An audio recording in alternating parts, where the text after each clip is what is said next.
everyone, it's Brittani here with Entertainment Scoop. We are at the 14th annual Harold and Carole Foundation Gala honoring Vince Scully, Sugar Ray Leonard, and Jim Brown. Let's check out some hot celebrities on this red carpet.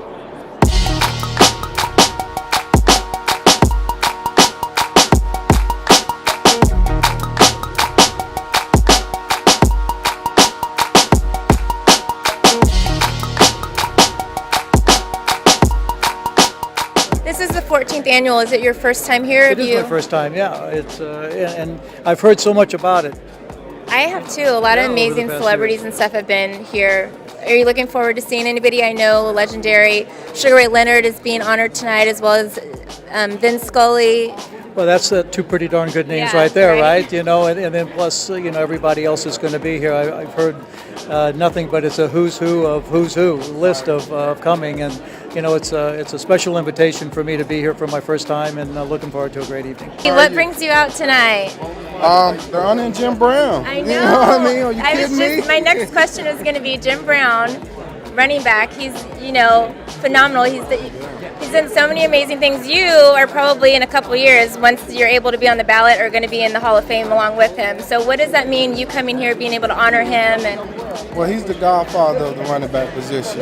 You know, he really embodied everything that you want from a running back. And a lot of younger guys like myself, you know, we didn't get to really see Jim play, but we always turned on the film, you know, to see what he brought to the game. And just a very intelligent, tough, physical running back that, you know, really, he was a model for a lot of guys like myself growing up in my community to look up to.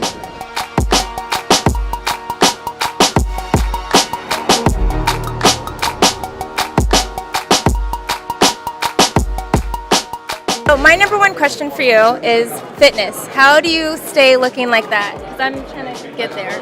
Are you kidding me? Yeah, yes. You look great. That is a huge compliment coming I'm from telling you, you look great. You're amazing. Well, thank you. No, I think, you know what, you got to work out. You got to work out and eat right. We're here for cancer support and awareness. I know you lost your father to cancer. Can you tell us what it means to you to be here and support and have people have knowledge about cancer? Right. Well, I mean, you know what? You said, my father and my grandmother passed from cancer, so it's dear to my heart that we do find some type of cure. So I'm here to support in any type of way. And plus, you know, I think it has a lot to do with the foods we eat, what they spray on our foods, what they pump in the meat. I juice a lot. I try to juice. I use organic vegetables. So I'm like, please let me get my antioxidants and keep my cells right. I'm a cancer survivor.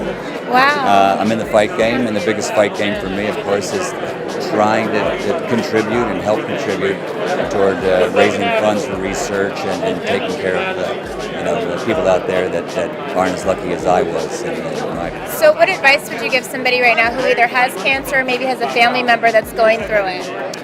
You got to just hang in there, you know, and try to do the most research you can, to find the best doctors, best facilities, learn as much as you can about it, and there's a million different outreach things you can find on the internet to help you and your family cope with it. So there's a lot of different things you can do with helping family members and helping yourself deal with cancer. Would you say education is probably the best way to help yourself prevent yourself from getting cancer? Like, if you could have done anything different before that you know now, would you have done? Yeah, I mean, you know, we all know about the usual things: smoking, secondhand smoke with cancer. You have kids, you know, it's a personal choice. But if you've got kids, don't smoke. Parents that, when my kids came around, I quit smoking. What do you think? What words would you give to somebody who's going through cancer or their family is? You know, the support, with foundations like this can really help, raise money and raise awareness to the cause. So, really just support, I think it's a lot to do with it, to surviving and being strong.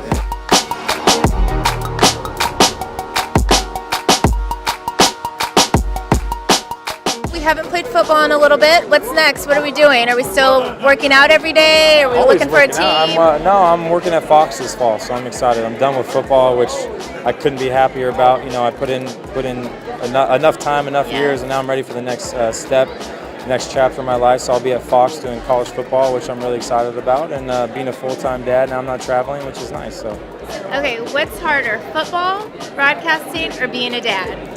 Oh man, well, being a dad is hard, but the best by far. I mean, it's the most fun. Football is physically the hardest. Actually, my job is the easiest part, but I love all three of them. It's awesome. Okay, number one question everyone wants to know. Can you still do the backflip, or is it more like a tuck and roll now? What is it? It's more like a roll. Not much tucking these days. No. So what brings you out here tonight? David and Dana Pump, they know how to throw a party. They know how to honor people. And I think this is about honoring some people that have become institutions here in the city. And one in particular, Vince Scully, who I grew up listening to here in Los Angeles. I don't think that anybody is more worthy of being honored than he is. A guy that's been around baseball some 64, 65 years. It's just great to be here.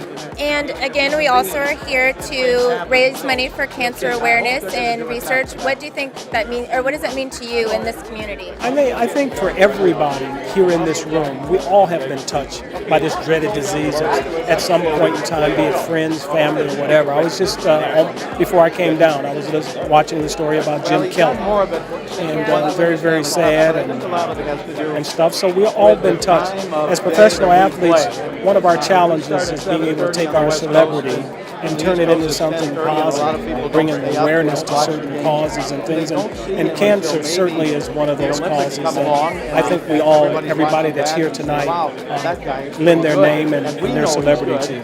Well, both David and Dana called and said we're having an athletic tribute, which made me laugh if they're inviting me to an athletic tribute. I did know both principals. I mean, Sugar Ray lived around the corner from where I live for many years, and I had the pleasure of working with Jim Brown on the NFL telecast. So when they told me that we're going to include you with Sugar Ray and Jim, I thought, wow, that's the high rent district, but if you need me, I'll be there. So that's why I'm here.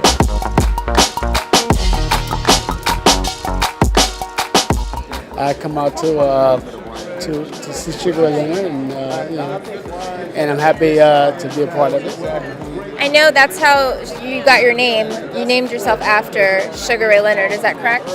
Well, I didn't name myself after Sugar Ray Leonard. It was kind of given to me when I was a young kid. A lot of the guys in the gym back in the day in Pomona, they would call me Little Sugar Ray, and it just became Sugar Shane. I think that is good when other people name you that name than when you pick it. Yeah. So how does it feel to come here tonight and honor him? He's been part of your life, I guess, since you were a child. You box. It's kind of like he did. That's why you got that name. Yeah, he was part of my life for a long time. I mean, I've been knowing him for a long time as well. But I started when I was 8. They gave me that name, and it's been such. I mean, it's been such special because I took it all the way to the top and to the end. Absolutely. And now, yeah. You did his name very proudly. I tried to. 2 epic fights with Sugar Ray. Yeah. 1 you lost, 1 was a draw, and he ended up coming back later saying that you actually won that fight. You are now here honoring him. What did you make? You're now here honoring him, so I want to know how is your guys' friendship now? How amazing are you guys to each other? First of all, we understand that together we are a great person for each other. And we have to really, really take that into consideration and not worry about how the judges call things, but how we see things. We see both fight, we made a lot of money. I'm happy about that. Roy Jones Jr. just said that he wouldn't be who he was or is today if it wasn't for you two. How does that make you feel? Well, I'm very proud to hear that because we did set the presentation for the rest of the fighters. We went out there and we put on a show so the rest of the guys can come behind and take over. Hi, I'm Jamie Foxx, and you're watching Entertainment Scoop.